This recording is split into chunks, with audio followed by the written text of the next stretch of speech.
Jonathan Merritt has a name amongst evangelicals because his father was president of the Southern Baptist Convention at one point. It's my understanding. Certainly well known in Southern Baptist circles. He has veered sharply to the left. There is much discussion concerning sexual orientation issues, and he has decided to utilize his platform, and recently, I think just over the past few weeks, to move toward the nuclear option, shall we say. He wrote a piece in response to Albert Mohler's answering of a question, as I recall. If you listen to Mohler on the briefing, then you know that he has been speaking much recently about what you can only identify as radicalization of the left in the Democratic Party. He has noted many times that, for example, Barack Obama would almost be a Republican today, back in 2008, as far as the platform upon which he ran. And that he then moved to the left in 2012, and now 8 years later, they're so far beyond where he was that he would not have a ghost of a chance if he ran on the platform that he had in 2012, and certainly not in 2008. So the radicals, the leftist radicals in the Democratic Party, which I really believe we just need to start identifying it for what it really is, the Socialist Party, have pushed. Mohler spent a lot of time talking about how Bernie Sanders may not be the candidate, but he won because he pushed his ideas to where now the difference between Joe Biden and Bernie Sanders is minimal, and where Joe Biden was 4 years ago and where he is now is primarily because of Bernie Sanders. So he's been talking about this, and he covers religious freedom issues. He was just talking about what we're going to talk about, and that is this Arizona Law Journal article that was quoted from heavily in a Harvard Journal article, warning about the dangers of homeschooling. And so he's been talking on the briefing and in other things that he does about this. This isn't just a leftward lurch. It is a dive to the left, which is taking most of the political structure right along with it. The widening divide, the fact there's no middle anymore. There used to be a middle that would provide a foundation for cooperation between the two sides. There is no middle anymore. The middle has been evacuated.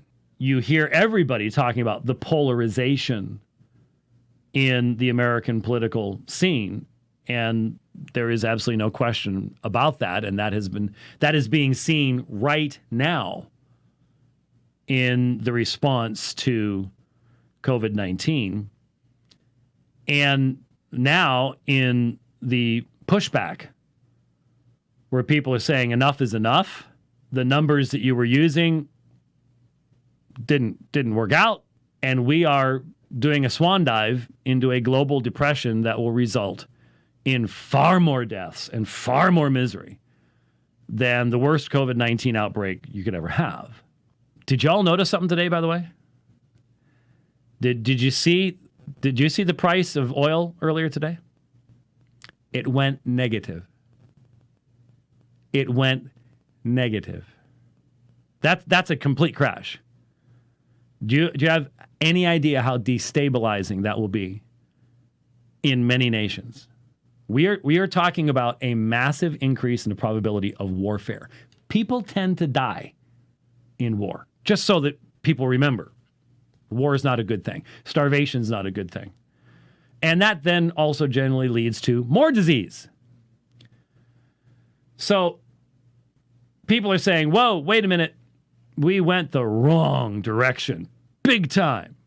Could we try to pull out of this tailspin before the entire plane just goes into the ground? We're getting pretty close here. And what's big tech doing? Censoring, shutting people down.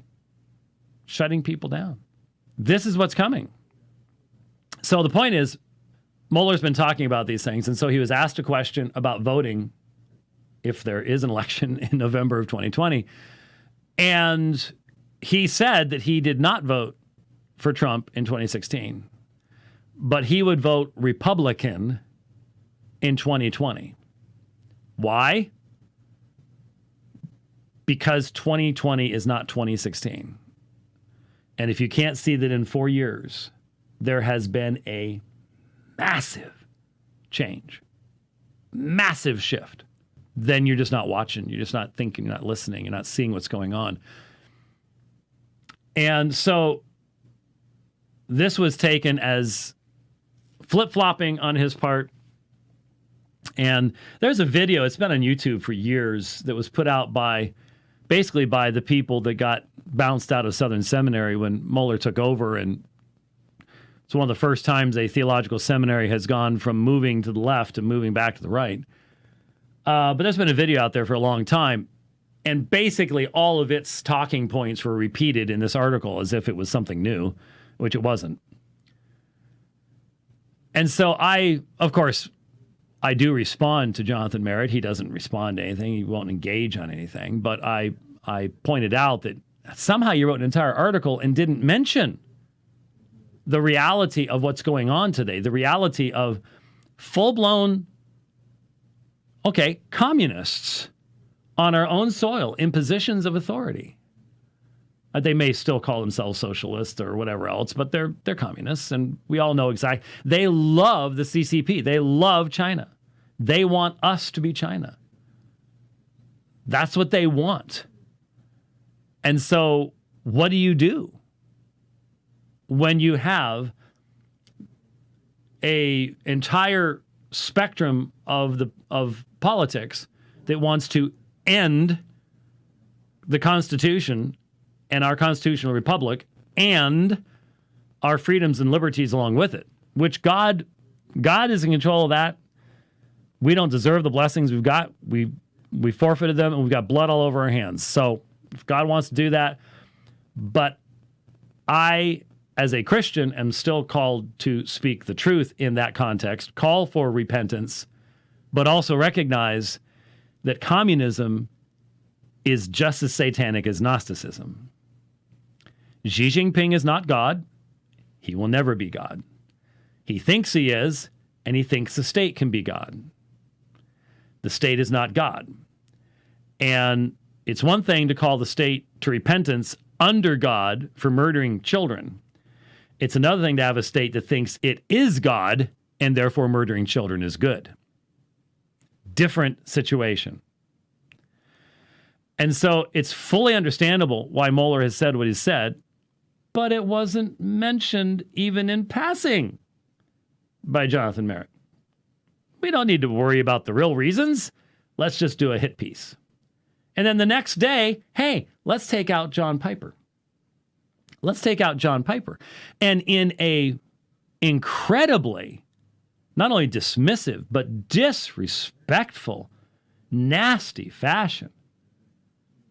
Because this man, Jonathan Merritt, clearly detests the sovereignty of God, detests the idea that God would ever bring judgment upon this earth. Oh my goodness, does he detest that? Now, have we not seen all sorts of apostates over the past couple of years? And after a while, you sort of stop hearing about them. Now, the problem is Merritt still has connections with, quote unquote, whatever you want to call it, Christian journalism. And so he gets to vent his spleen, shall we say, within those contexts. Will he eventually just be out there, jumped off the apostasy cliff, and you no longer hear about him? Well, I don't know. But the point is that here you've got someone, and you say, well, why do you even bother following him? I follow about 2 or 3 people on Twitter to help remind me of how people really think in the world today. The tendency for us is we live in our own echo chamber and we're around other believers And so when we encounter someone who is just really sold out to a secular worldview, we're sort of taken aback for a second. We shouldn't be. This is where people are. And this was illustrated incredibly well. And it was on this morning's briefing, if you get a chance to listen to it. I started seeing references to this story over the weekend, I think, on Twitter, to a Harvard journal that was primarily quoting from an Arizona law journal. A woman professor who is warning about the dangers of homeschooling. Now, this probably was ready for publication before the COVID stuff hit. So it's sort of funny because I've been seeing a number of people on Twitter going, I cannot believe the difference in my children's behavior now that they haven't been to public school for a month. They are calmer. They are happier. Our family is doing better. Wow. Yeah. I think? I'm not the only person who's been hoping that there would be quite a bump to the number of people who, after this is over, go, you know what? That wasn't all that bad. We can do without a lot of stuff. And my kids are worth it. And so homeschooling might get a bump. Here's the problem. There are already many European nations where homeschooling is not allowed. You all heard the story about Germany. You cannot homeschool in Germany. You have to send your children to the state. They get your children for many hours a day. And that places a huge weight upon parents because just because the state does that doesn't mean that your responsibility ends. So now you have to spend your evenings counteracting positively through the inculcation of a Christian worldview, the inculcation of statist secularism in the state schools. I have scared a number of people half to death by making this assertion. Once the left wins both chambers of Congress, both houses, House and the Senate, and the presidency, one of the very first things that will be done will to be get rid of homeschooling. You say, that can't be done. Yoder. If you don't know what Yoder is a Supreme Court decision that allowed the Amish to withdraw their children after 8th grade and not, it gave some defense to parents. But see, the problem is any Supreme Court decision is liable to be overturned or modified. And the reality is that the left knows that key to the creation of the fantasy worldview of secularism, because that's what it is. If we are made in the image of God, then the secular worldview is a fantasy. And to maintain a fantasy, you have to be constantly pouring effort into the creation of that fantasy. Use a Star Trek illustration. Remember, they didn't do this in original Star Trek because they didn't have but the holodeck. The holodeck where the computer creates a different context, holograms for you to interact in so you can play fantasy games and so on and so forth. Well, if something goes wrong with the ship and the power goes out, what happens to the holodeck? Goes away. You got to be pouring energy into it to create that fantasy world. Well, we live in God's world. And secularism, humanism, the Darwinian worldview is a fantasy. It requires the constant suppression of God's truth. And the main mechanism for suppressing that truth is what? Is the positive, repetitive affirmation of a secular worldview. You have to have that to control the populace, to create your socialist paradise. And once socialism has power, it always becomes communism. So to create that paradise, you have to own those people during the formative periods of their thinking. That's how you do it. So I have said, I hope I'm wrong, but I don't think I am. Just listen to how these people speak.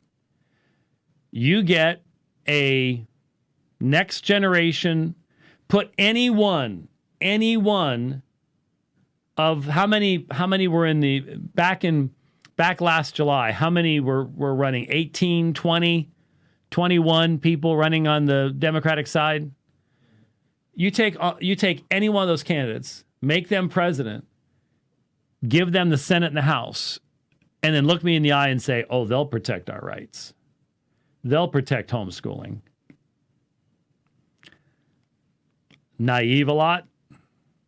Yeah, that's naivete on a pretty stunning level. And so, how do we respond to something like this? I mean, I'm looking at these people on Twitter who are ignoring the rise of socialism, statism, techno-totalitarianism, where everything you do is monitored by Big Brother and controlled by Big Brother, and all of your speech must be run through the filter of Big Brother. Promoting homosexuality, promoting transgenderism, promoting bisexuality, promoting the profanation of marriage, promoting euthanasia, promoting abortion and infanticide, and yet going, yeah, well, I don't want to be a single issue voter, so all that's okay. And you're a Christian, right? Yeah, but the other side is just as bad. The other side is not just as bad. That's just a fact. That's just a fact. Who is going most likely to force your children to a state school? Well, most of you are already doing that anyways, but who's going to force you to do that? Take away your right. One of the frightening things, by the way, read that article. Moeller read it, this parts this morning. One of the most frightening aspects of it was this professor is saying children need to be acclimated to society. So in other words, be exposed to all the drugs and the sex and all the differing methods of morality at a young age. And they need to be around reporters, people who can report child abuse, because, of course, child abuse never takes place in public schools. There's no drug use in public schools. There are no shootings in public schools. There is no sexuality going in public schools. There's no pregnancy in public schools. Public schools are wonderful. Really? Now, don't get me wrong. I can fully see how a crazed, wacko person could abuse their children in the mountains someplace. Yeah, we've heard stories. But what percentage is that? What percentage of people who are homeschooling does that represent? And what percentage of students going to a public school are exposed to sexuality, drugs, violence, and the like? Compare the two. There is no comparison. There is no comparison. None. So, to listen to this elite academic not even try to veil her detestation of the Christian worldview, her detestation of God's law, her loathing of anyone who would dare to teach a worldview that says God created male and female and it was good. They loathe that. They honestly function upon the idea that their IQ is so far above ours that, we talk about 1984 all the time because we're seeing it being fulfilled. Newspeak and rewriting history and Big Brother and the whole it's happening before our eyes. But that's not the only dystopian novel out there that's relevant. There's another one that's being fulfilled too. It's called Brave New World. Aldous Huxley's work. And what you're seeing here is the disdain that the alphas have for the deltas and the epsilons. They think they're the alphas. And Christians are the deltas and the epsilons. And you know what? Outside of God's sight, they're right. What does 1 Corinthians chapter 1 say? Not many wise, not many eugenes, well-born, eugenic. That's a very word, transliterated into English, eugenic. Not many well-born. Because why? Because God doesn't choose to reveal himself through the wisdom of the world, but through the foolishness of the message preached. And so there's a sense, really, to be honest with you, where the elites are right. But if they just knew what the final state of everything was going to be, then they would see their grave error.